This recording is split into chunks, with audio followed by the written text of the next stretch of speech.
Transcribed.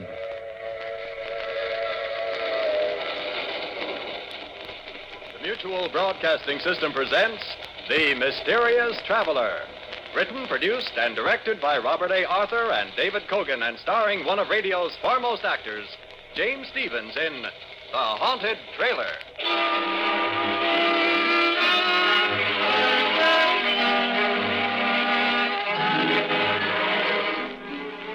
This is the Mysterious Traveler, inviting you to join me on another journey into the realm of the strange and the terrifying. I hope you will enjoy the trip, that it will thrill you a little and chill you a little. So settle back, get a good grip on your nerves, and be comfortable, if you can, as we take a little cross-country trip in The Haunted Trailer.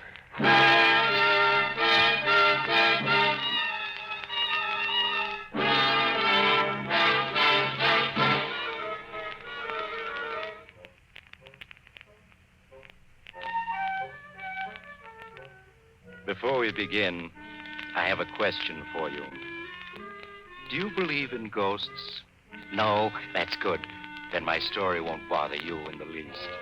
So let me introduce Melvin McGraw, as nice a young man as you'll ever meet, in this world or the next. Melvin is very unhappy. He has a story he wants to get off his chest. All right, Melvin, tell us all about it. Maybe it'll buck up your spirits.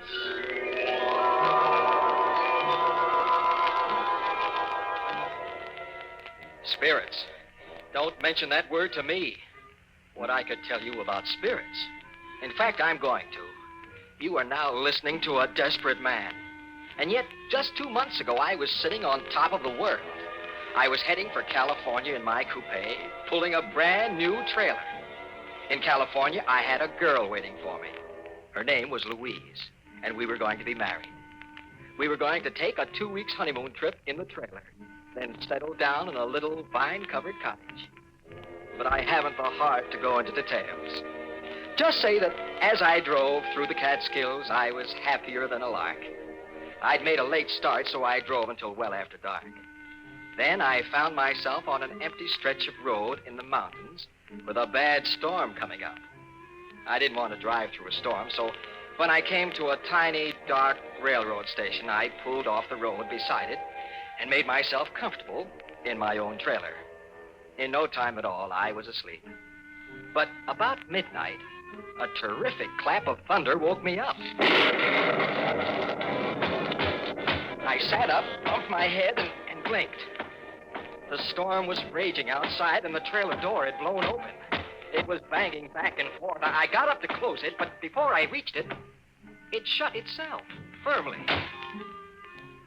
I was about to get back into my bunk when somewhere in the darkness a voice spoke. Now this is something like. It was an odd, unearthly sort of voice, and at first I thought I'd just imagined it. Then it spoke again. A house on wheels, furniture and everything. Some fun, eh, chum? They never had nothing like this when I was alive. Then I realized what must have happened. I'd left the radio on, and I was hearing some late program. I reached over to click it off, but it was already off. Puzzled, I found the light switch and turned it. The trailer was empty, except for me. I was staring around in perplexity when I heard it again, that strange voice. Over here, chum, in the easy chair. That's right. Now, can you see me? Can I see him? I rubbed my eyes, then rubbed them again. There was something white and misty sitting in my easy chair. Something that grew more and more solid as I stared at it, until I could see it quite plainly. Like looking at a disreputable old man carved out of a chunk of London fog. It was... the only thing it could be was... That's right, chum. I'm a ghost. My name is Spike Higgins. Pleased to meet you. What do you mean you're a ghost? There's no such thing as a ghost. Oh, no? Then listen to this. Oh! Did you ever hear a more ghostly groan than that? Or maybe you'd like to hear a banshee scream. You like it, chum? Every ghost can do it. Here, now I'll give you another demonstration. We call this one number 3B, the fatal warning. Are you ready? It'll curl your head. Are you prepared to meet your fate?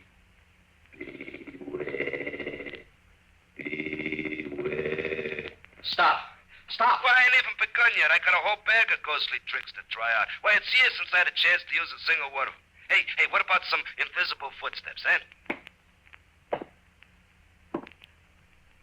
Hey, you see, I can do that without even stirring from this chair.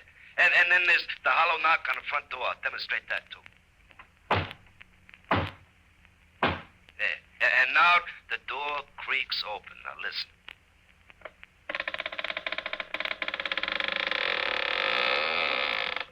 See? Now, just suppose you was alone in a deserted house at night and you heard all them noises. What would you do, huh? I'm asking you, chum. I'd run like the dickens. Yeah, I bet you would. Anybody would. And now do you believe I'm a ghost? Or should I give you some more of my repertoire? No. I'm convinced. You're a ghost. Well, that's better. Now that we're acquainted, you can call me Spike. That's my name, Spike Higgins. Born March 28, 1888. Died April 15, 1930. Well done, now good and faithful servant. Oh, I certainly wish I could wake up. This dream I'm having is ghastly. Not ghastly, ghostly. And you're not asleep. Hey, but speaking of sleeping, it's after midnight, and this is the first time I've been near a bed in more than 20 years. What do you say we turn in, huh?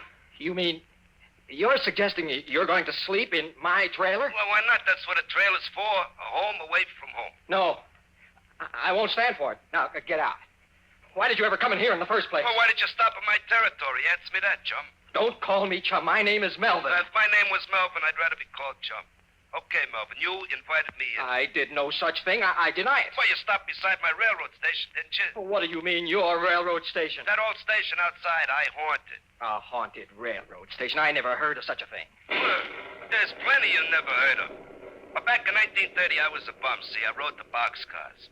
Well, one night I was trying to get away from a railroad bull. Toughest railroad dick in the business, name of Dan Bancher. Well, I slipped off the top of a boxcar just as we was passing his station, see? Well, so I got appointed resident ghost for 7 Pine Station. A real lousy break. Hasn't been anybody in the station after dark for 10 years. And then tonight you come along and park. Well, naturally, I invited myself in. Oh, that's some layout you got here. Well, why did you stay if you disliked it so? Had to. I was doomed never to leave. Punishment, you see. You were doomed to stay here forever? Like I said, never to leave. Why? I'll show you, Spike. This is where you and I part company.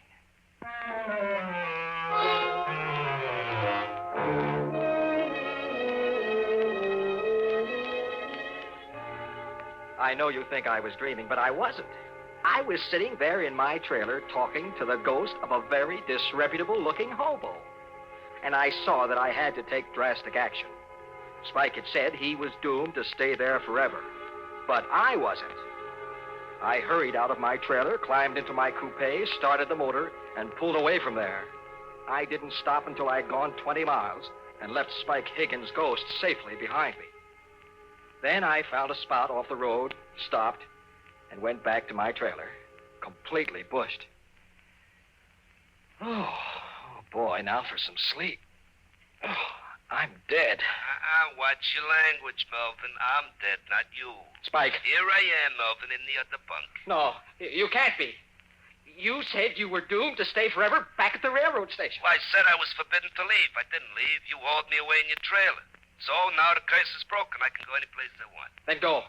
Any place. I don't care where, as long as it's someplace else. Oh, but I like it here, Melvin. Nice and cozy, good company, plenty of scenery. I'll tell you what I'll do. If looking at me bothers you, I'll merge. Then you won't be able to see me. Merge with what? Merge with the other where. So long, chum. I mean, Melvin. So long. He was gone.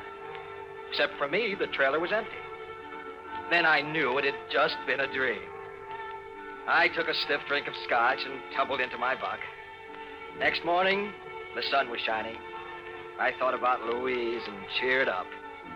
I made myself a cup of coffee and started out happy as a lark again. I stayed happy almost all day. Then, as it was getting on towards evening, a cold, clammy draft chilled the back of my neck, and... Hello, Melvin. It's me, your old chum, Spike. You're not my old chum, and where are you? I can't see you. Well, give me time, Melvin. Give me time. I've been merged with the underwear all night. I can't materialize again too fast or I'll strain my protoplasm. There, how's that? You transparent monstrosity. I thought you were just a dream. Oh, have I got to convince you all over again? Okay, I'll run through my repertory for you. The ghostly groan, the dying scream, the scream of the banshee, the hollow footsteps, the squeaking door. No, anything but that. I couldn't stand it again. Well, okay then. Oh, but I left one out last night. The mournful howl of a dog. You know, in every ghost story, there's always a dog howling someplace. Well, that ain't a real dog. It's just a standard ghost sound effect. Yeah, like this, see? Oh, no. My nerves can't stand anymore. Melvin, chum, you're gonna have to toughen up. You're gonna be hearing a lot of them ghostly noises, and you just gotta get used to them. What do you mean? Well, you and me are gonna be seeing a lot of each other. I am now the resident ghost of this here trailer. Congratulations, Melvin. You own the first haunted trailer. Oh, don't be ridiculous. Nobody ever heard of a haunted trailer. Well, they're gonna hear of this one. You'll be famous all over America. Oh, that's absurd. A haunted trailer. Why not a haunted ferry boat, a haunted boxcar, or a haunted Pullman? What, do you think there ain't? Why, there's a haunted ferry boat, makes the crossing at 125th Street every stormy night. And then there's a haunted boxcar. Never gets where it's going. Pal of mine rides it, name of Boxcar Benson. And speaking of trains, didn't you never hear the Phantom Express?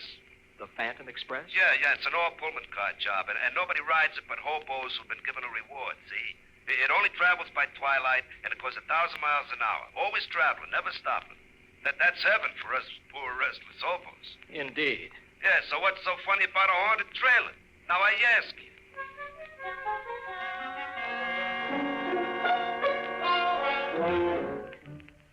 Well, as I got underway again, I was worried.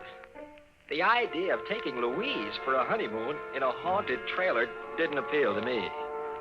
I didn't think it would appeal to Louise either, especially since Spike Higgins seemed to be a ghost completely lacking in all delicate sensibilities. But I didn't have any idea of what to do about it. Not even the ghost of an idea. Presently, Spike oozed himself back into the trailer, and I kept on driving until almost 9 o'clock. Then I turned into a little motel and arranged to park overnight. I had some supper at a diner nearby and then went back to my trailer, hoping against hope that Spike would be gone. But he wasn't. The trailer was full of cigar smoke and the smell of whiskey. There was Spike sprawled out on my bunk, inhaling the smoke of a cigar that burned in the ashtray, and from time to time leaning over to sniff at an open bottle of scotch. And to make it worse, another phantasmal character, long and thin and disreputable looking, occupied the other bunk. They were two thoroughly intoxicated spirits. Oh, many brave hearts lie asleep in the deep. So beware,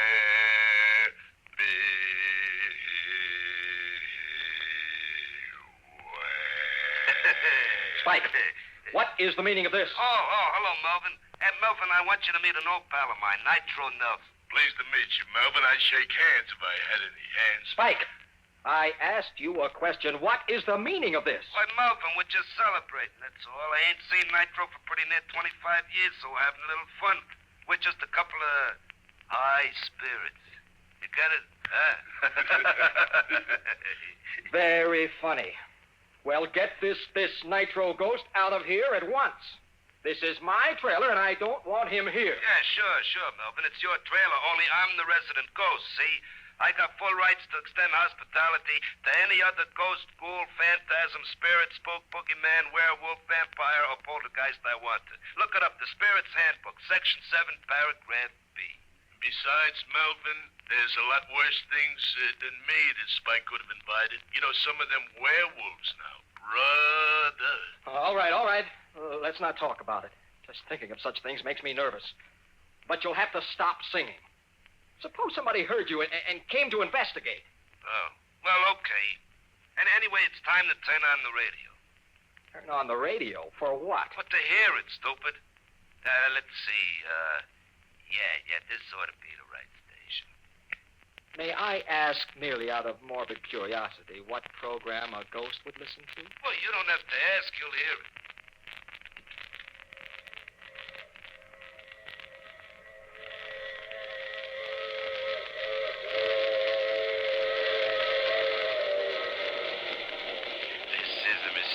Traveler, inviting you to join me on another journey into the realm of the strange and the terrifying. I hope you will enjoy the trip, that it will thrill you a little and chill you a little. So settle back, get a good grip on your nerves, and be comfortable if you can. Mysterious Traveler. Oh, that's a pipperoo of a program. Oh, no. Turn it off. What's the matter? You don't like the Mysterious Traveler? All us ghosts listen to him. Oh, I like it all right, but you don't expect me to listen to it with two ghosts right in the same room with me, do you? Sometimes he even scares us. Okay, we'll turn it off. Look, Spike, Yeah, Melvin. what'll you take to go away and leave me alone, both of you? Oh, Melvin, you don't understand. I've took up my abode in this here trailer. I'm your ghost now. Your family ghost. Where thou ghost, I will ghost. Hey, you get it, huh? Then am I to understand you refuse to clear out? And the answer to that, Melvin, is absolutely. Well, in that case, I'm going to rent a cabin for the night. I couldn't possibly sleep in this trailer with you two hunks of animated fog. Suit yourself, Melvin. Anyway, me and Spike got some practice in the dope. Okay, Spike, let's go. First, the mournful dog howl.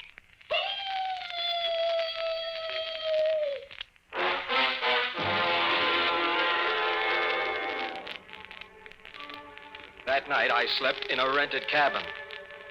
The next morning, I drove on westward with my two phantom passengers and tried to pretend they weren't there. I almost got used to them. I suppose a man can get used to anything, even to having a permanent cold chill running down his backbone. When we passed through Denver, Nitro Nelson dropped off, saying he wanted to haunt up some old pals of his, leaving me with Spike Higgins. Well, Melvin, it's just you and me together now, just the two of us. Until you get married, that is, then there'll be the three of us. I don't think Louise is going to like that. Oh, sure she will. Anyway, I'm sticking around. I hate to think what Louise will say when I tell her about it. Hey, where are we going on our honeymoon? The three of us, I mean. I figured on driving up to Oregon to see the mountains. Oh, that's good. Just as long as we get away from California. What have you got against California? Oh, just that Dan Basher lives there now. Dan Basher? Yeah, you remember that tough railroad dick who was chasing me when I fell off that freight? Oh, he's the toughest bull in the business. Well, you're not afraid of him now, are you? No, of course not. Oh, only the grapevine says he's kind of sick, see, and he might be entering the spirit world any time now. And I wouldn't want to run into him again if he did. He's got a grudge against me. Hey, you know, I just thought of something. What? Well, right at first, Louise probably won't be able to see me or to hear me, see? On account of a family ghost is only visible to the household. You get me? Yes, but I don't understand Well, as soon as you're married, she'll be part of the household, and then she can see me. Until then, no. Oh, wake me up as soon as it gets dark, huh, chum?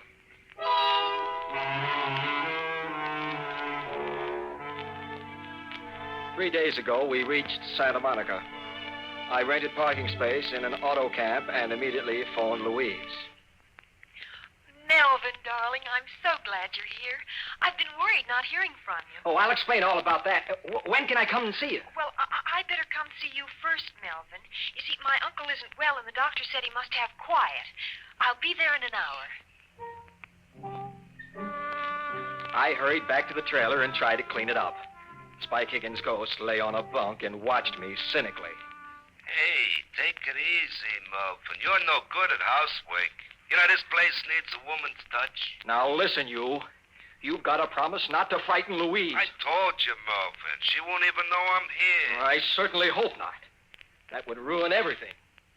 Here she comes now. Coming, darling. Melvin. Louise. Oh, here, let me help you in. Oh, thank you, Melvin. So this is it.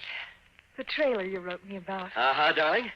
Look, here's the stove, and an icebox, and a built-in bar. A bar? Uh-huh. Oh, now, Melvin, you know I disapprove of spirits. I resent that. Be quiet. Why, Melvin. Oh, excuse me, darling. I wasn't talking to you. Well, then who were you talking to? Oh, it's hard to explain. Look, Louise, here's a writing desk that folds into the wall, and a regular easy chair. Well, it's very nice, Melvin, but all the same, we're not taking any spirits along on our honeymoon, bar or no bar. Oh, she got a surprise coming to her. I said to be quiet. Melvin, how can you talk to me like that? Come on, show her who's boss, Melvin. I told you to shut up. Melvin! I won't stay here and be insulted. You can telephone me when you're ready to apologize. With that, Louise stormed out. That evening, I had to plead with her on the telephone for half an hour before she would consent to let me drive out and see her at her home. Oh, really, Melvin, you were very rude this afternoon. Oh, I'm sorry, darling. I'm overwrought. I apologize. Well, you do look rather haggard, Melvin. And the way your hair stands on end, you really should do something about it. I wish I could. Louise, how soon can we get married? Well, I don't know. It depends on Uncle Dan. Uncle Dan? Uncle Dan Basher, my mother's brother. He's very ill. The doctor just gives him a few more days. Your uncle is Dan Basher, who used to be a railroad detective? Why, yes. And he's dying? I'm afraid so, Melvin. But you needn't look so pleased about it. Oh, sorry, darling. Look, I must talk to him now. Oh, but the doctor said he can't Just be for a minute, disturbed. darling. It's very important. Well, maybe just for a minute. Come this way. This is his door. Uncle Dan, Yeah? do you feel strong enough to talk? What about? Well, it's Melvin, my fiancé. He wants to meet you. Send him in. Come in, Melvin. Oh, thank you, Louise. Look, I must speak to your uncle in private. Oh, but Melvin, I'll explain later. That's a good But girl. really, I don't Thank you, Louise. Good work. I can never get rid of her. What do you want to marry Louise for, anyway? Oh, I love her. It's a pretty poor excuse for getting married. She's like a mother, my sister. The reason I spent all my life on the railroad. Well, that's what I want to talk about, sir. Do you remember a certain Spike Higgins? Do I remember him? If I could ever get my hands on him. You know him? I know his ghost. He's haunting my trailer. He is, huh? I'd certainly like to meet up with him. Well, I'd certainly like you to. He's outside now. My trailer is parked at the curb. Well, in that case, I was figuring on postponing the event for a few days. But for the privilege of meeting up with Spike Higgins' ghost. Yes? Lad, go outside and wait. I'll be out in a couple of minutes. In the spirit.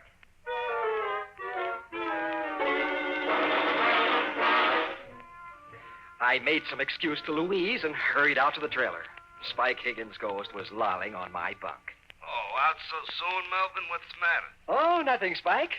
Nothing. Hey, you're up to something. What is it? Nothing, I tell you. Oh, relax, Spike. Relax. I got a funny feeling. Uh-oh, someone's coming. What do you mean, someone? Another spook. He's coming in here. Hello, Spike. Dan Basher. In the spirit, Spike. I've been waiting for this meeting for a long time. Oh, no, Melvin, you double-crossed. After him. Quick, Mr. Basher. Right, you are, lad.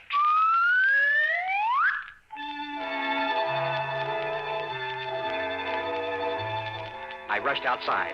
3 blocks away, I saw a long freight train puffing away. Spike Higgins' ghost was racing for it with Dan Basher's spirit gaining on him. For the first time in a week, I felt happy again. Melvin. Louise. Melvin. Uncle Dan.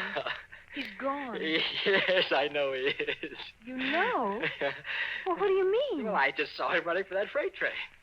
You saw Uncle Dan running for a freight train? Oh, I certainly did. Wonderful fellow, your uncle. Well, Melvin, are you mad? Mad? Not a bit. I am as happy as a lark. Well, you must be out of your mind. Here, poor Uncle Dan has... Oh, Melvin, and you just stand there laughing about it. Laughing! But Louise, you don't understand. Oh, I understand all too well. You want to break our engagement. Hi, Melvin. So you want to get rid of me, do you? I certainly do. There, I knew it. I just knew it. Louise, darling. Oh, just like a dame, always weeping. Will you shut up? Isn't there any way to get rid of you? Well, there certainly is. Goodbye, Melvin McGraw, forever. Louise. Oh, never mind, Melvin. You've always got me. Well, that's my story. I'm a desperate man. Louise sent me back my ring, and I'm stuck with Spike Higgins' ghost. I should have known he'd outsmart Dan Basher. He left Dan's spirit hunting the freight train for him and came straight back to me. Now I'll never get rid of him. I'm just a shadow of my former self. I can't get a job. Oh, look. Do any of the radio stations carrying my story need a good sound effects man for mystery programs? Oh, with me and Spike Higgins' ghost working together, we can guarantee authentic effects. Here, look. We'll give you a demonstration. Spike, let's have the creaking door. Now, the fatal warning. Are you prepared to meet your maker? Now, the dog howling in the cemetery.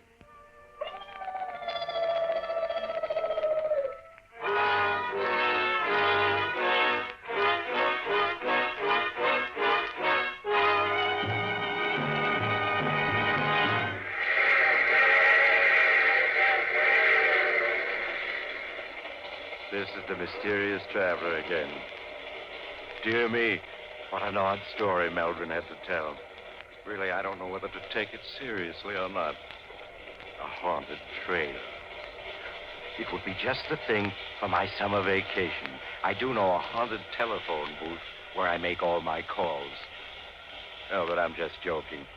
There are no such things as ghosts. Are there, Spike? Oh, of course there ain't. Well, the whole idea is ridiculous. You see?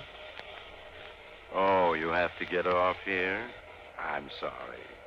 But I'm sure we'll meet again. I take this same train every week at this same time.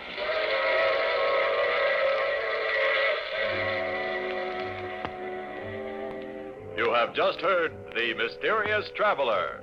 And now you can also enjoy other tense and dramatic stories of The Mysterious Traveler in the June issue of The Mysterious Traveler magazine. In our cast were James Stevens, Larry Haynes, Bill Zugert, and Shirley Blank, with Maurice Tarplin starred in the title role. Music is under the direction of Emerson Buckley and was composed by Richard DuPage. This program came from New York.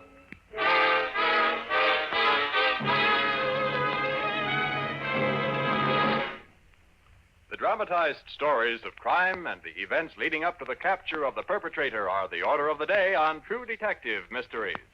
These stories are based on actual police file cases and have an air of authenticity seldom captured by a crime program. So, for the best in mystery listening, make a date to tune in True Detective Mysteries every Sunday over most of these stations. This program was transcribed especially for presentation to the West Coast audience at this hour. Listen again next week at this same time for Mysterious Traveler. And stay tuned now for Let George Do It, heard over most of these same stations. This is the Mutual Don Lee Broadcasting System.